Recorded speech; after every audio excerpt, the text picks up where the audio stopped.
भाई finally CMA phone 1 का successor CMA phone 2 pro आज इंडियन मार्केट में लॉन्च हो चुका है और टेक्निकली इसका नाम तो CMA फोन 2 होना चाहिए था, बट इसके आगे इन्होंने जो प्रो लगा हुआ है तो क्या सच में हमें ये प्रो देखने को मिल जाता है? स्पेसिफिकेशंस क्या है, प्राइस पॉइंट क्या है, बैंक ऑफर्स क्या है, और साथ ही साथ में हमें इस फोन में 3 बहुत बड़ी खामी देखने को मिलता है जो आपके बाइंग डिसीजन में भाई बदलाव ला सकता है। तो प्लीज इसे वीडियो लास्ट तक जरूर देखेगा। फिर स्पेसिफिकेशंस पे थोड़ा चर्चा की जाए तो आप में फ्रंट में 6.77 इंच की एक full HD plus 120 hertz refresh साथ में एक फ्लैट एमोलेड डिस्प्ले देखने को मिलता है। सेंटर में punch hole camera cut launch HD10 का सपोर्ट और वाइड वन L1 सर्टिफाइड भी देखने को मिल जाता है। तो ओवरऑल डिस्प्ले बढ़िया। बात रखें प्रोसेसर के बारे में तो यहाँ पे MediaTek Dimensity 7300 Pro वाला एक 5G प्रोसेसर, UFS 2.2 की स्टोरेज टाइप और LPDDR4 की रैम टाइप देखने को मिल जाता है और लगभग 7 लाख के आसपास यहाँ पे हमें Antutu बेंचमार्क देखने को मिल जाता है। अब देखिए जिन्होंने मतलब प्रोसेसर का जो प्रो लगा हुआ है तो उतना बहुत ज़्यादा नहीं खास है, मतलब खाली थोड़ा हल्का सा ओवरक्लॉक कर दिया।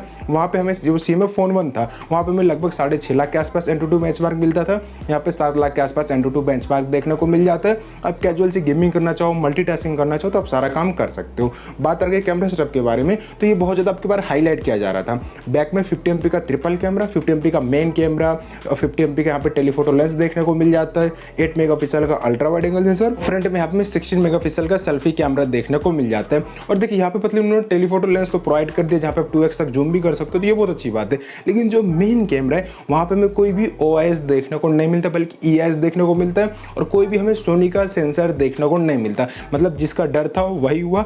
मेन कैमरा में भाई इन्होंने OIS तो दे ही देना चाहिए था। अब EIS को आप चाहे जितना भी अच्छा कर दो, हाँ EIS जो होता है वो सॉफ्टवेयर वाइज होता है, OIS जो होता है यहाँ पे हार्डवेयर वाइज होता है। तो सॉफ्टवेयर और हार्डवेयर का तो भाई हार्डवेयर होना ही चाहिए था, तो आपको यहाँ पे थोड़ी दिक्कत देखने को मिल जाती है। बात रहा बैटरी और चार्जर्स के बारे में तो यहाँ पे 5000 mAh की बैटरी देखने को मिलता है। फोन 33 वोल्ट के फास्ट चार्जिंग को सपोर्ट करता है और आपकी बार भाई चार्जर अडेप्टर हमें डब्बे में देखने को मिल जाता है और यानी साथ ही साथ में हमें यहाँ पे TPU केस भी डब्बे में मिल जाता है, तो ये बहुत अच्छी बात है। बात रहा UI के बारे में तो आउट ऑफ बॉक्स Android 15 देखने को मिलता है, नथिंग OS पे रन करता है। यहाँ पे हमें 3 साल के OS का अपडेट और 6 साल का सिक्योरिटी वैच का अपडेट देखने को मिल जाएगा। हाँ कोई फालतू को एड्स और ब्लूटूथ नहीं रहेगा, तो ये बहुत बढ़िया बात है। बात रही सेंसर्स के बारे में तो in display fingerprint sensor, face unlock का सपोर्ट, USB Type-C का पोर्ट, यहाँ पे सिंगल बटन फायरिंग स्पीकर देखने को मिलता है, यहाँ पे डुअल सिम कार्ड का सपोर्ट देखने को मिल जाता है।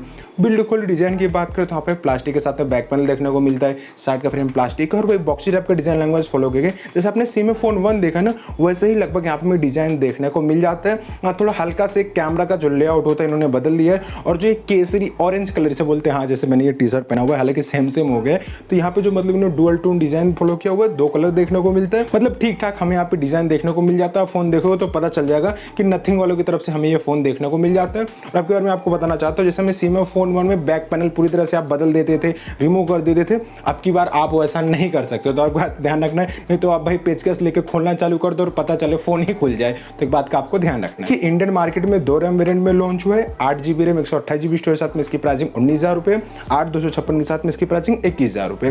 यहाँ पे हमें 2,000 का बैंक डिस्काउंट है जिससे फेकली बेस वेरिएंट की प्राइसिंग हमें यहाँ पे जो है 17,000 रुपये देखने को मिल जाता है। अब देखिए यहाँ पे 5 मई से फर्स्ट सेल स्टार्ट हो जाएगी, फ्लिपकार्ट जाके आप वहाँ से बाय कर सकते हो। अब देखिए जो 2,000 का डिस्काउंट होगा फर्स्ट सेल में हमें देखने को मिलने वाला है। अब देखिए अगर 17,000 के हिसाब से नजर डालते हैं तो ओवरऑल मतलब ठीक ठाक है, डिस्प्ले पे नजर डालते ठीक है, प्रोसेसर ठीक है, कैमरा ठीक है, UI ठीक है, सब कुछ हमें बढ़िया देखने को मिल जाता है, इसमें कोई दिक्कत लेने वाली बात नहीं। तो आप बोलोगे भाई तूने तो 3 खामी बता था, हाँ 3 खामी बता था, मैं आपको बताता हूँ।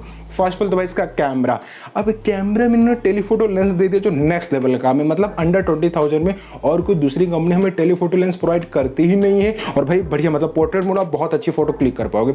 बट जो मेन कैमरा है ज़्यादातर करके हम यूसेज में लेने वाले वहाँ पे तो भाई कोई OIS देखने को मिलता ही नहीं, जिसकी कमी आपको हमेशा खलेगी। सेकंड बात करें तो यहाँ पे हमें एक सिंगल बॉटम फायरिंग स्पीकर देखने को मिल जाता है। हाँ भाई डुअल स्टोरेज स्पीकर देना चाहिए था इन्हें।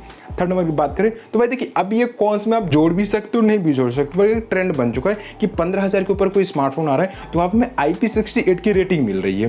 तो इसके लिए मैंने यहाँ पे भी कौन में से डाला हुआ है कि भाई क्योंकि अब ट्रेंड जो चल रहा है वो चल रहा है, भाई यहाँ पे मैंने इसे भी काउंट कर लिया। तो टोटल हमें ये 3 बहुत बड़ी खामी देखने को मिल जाता है। अगर आपको ये 3 खामी से कोई फर्क नहीं पड़ता है तो 17,000 के हिसाब से ओवरऑल हमें एक बैलेंस फोन देखने को मिल जाता है। अगर आपको नथिंग के OS का एक्सपीरियंस करना है, फिर यहाँ पे डिस्प्ले भी ठीक है, प्रोसेसर भी ठीक है, कैमरा में टेलीफोटो लेंस ज़्यादा आप यूज में में लेते हो, बैटरी और भाई अब की बार तूने डब्बे में चार्जर भी दे दिया तो एक्स्ट्रा आपको 1000-1500 रुपये खर्चा करने की भी जरूरत नहीं। मतलब अगर 17,000 का फ़ोन ये बताया जा रहा है तो एक्चुअल में आप 17,000 में बाय कर सकते हो। नहीं तो ऐसा होता था भाई ये बताते कितने में थे, फिर कितने में मिलता था, फिर अलग से चार्जर लो, अलग से भाई कवर खरीदो, तो उसमें बहुत मगजमारी होता था। तो अगर 17,000 के हिसाब से अगर हम नजर डालते तो ओवरऑल हमें ठीक ठाक पैकेज देखने को मिल जाता है। लेकिन देखिए ऑलरेडी मेरे पास में पोको का X7 भी है जो आराम से आपको 17-18,000 की प्राइस रेंज में देखने को मिल जाता है, और मेरे पास ऑलरेडी रियलमी का P3 भी है जो भी 17-18,000 की प्राइस रेंज में देखने को मिल जाता है। तो अगर आपको ये दोनों फोन के साथ में उसका कंपेरिजन चाहिए हाँ सी में फोन 2 प्रो का, तो नीचे कमेंट सेक्शन में कमेंट कर दीजिएगा।